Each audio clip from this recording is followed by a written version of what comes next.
Can it be used to kill? No.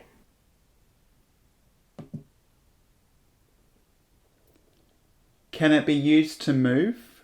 Yes.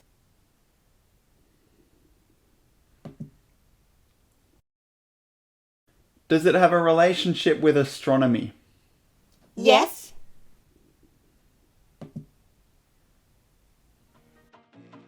Is it an iron thruster? Get out of my head, Jordy.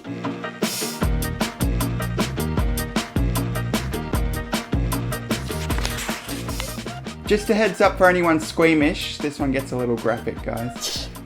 The gore is the selling point of this whole video. It won't be for everyone.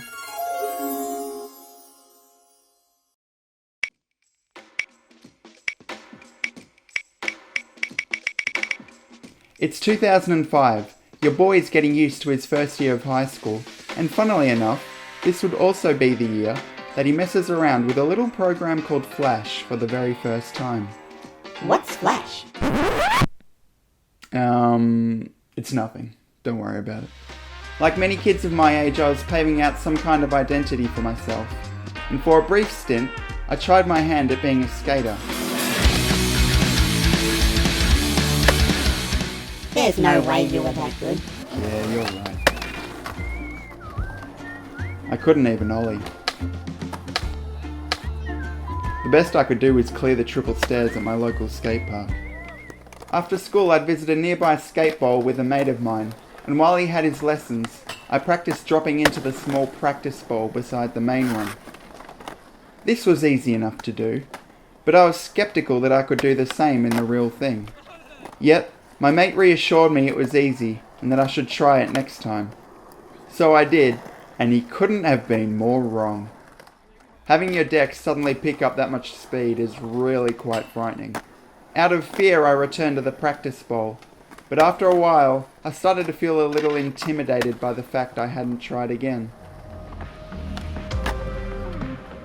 I attempted the drop in a couple more times, and really started to feel it was way out of my league. I thought about returning to the practice bowl when my mate's teacher offered some advice. He told me, as frightening as it may seem, I needed to lean into my deck on the descent as opposed to teeter back.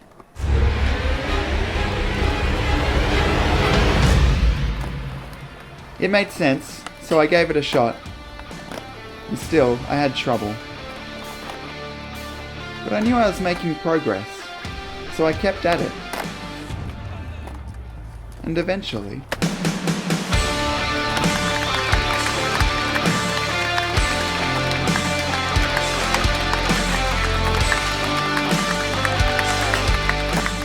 Then, only a few minutes after I'd pulled off the drop-in, came the stab.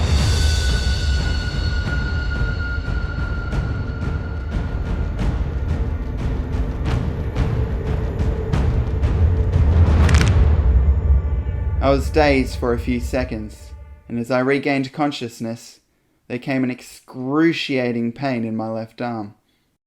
My mate's skating teacher came to my aid, and when he lifted back my sleeve, he gripped my arm tight to slow the bleeding, then had his mate call an ambulance as well as my folks. And as my mum often tells me, the fellow who informed her of what happened to me did a very good job of doing so without causing concern.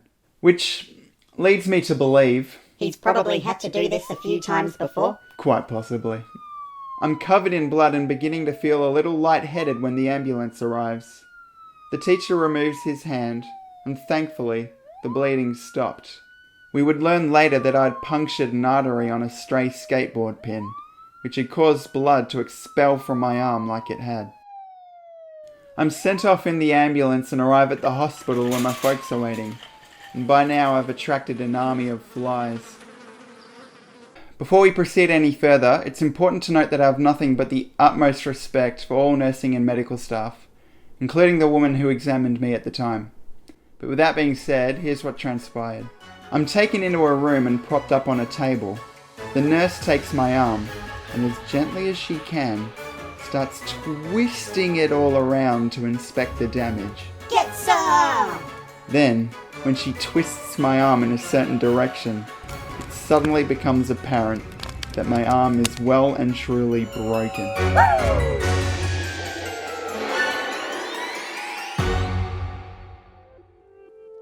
Thankfully, the rest of my recovery was pretty smooth sailing from then on.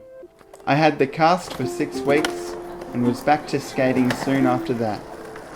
I want to take this time now to give a huge thanks to all the skaters and medical staff for acting as quickly as they did in my hour of need. I am eternally grateful. Next time on this segment, our grandest video yet. The final part of my origin story.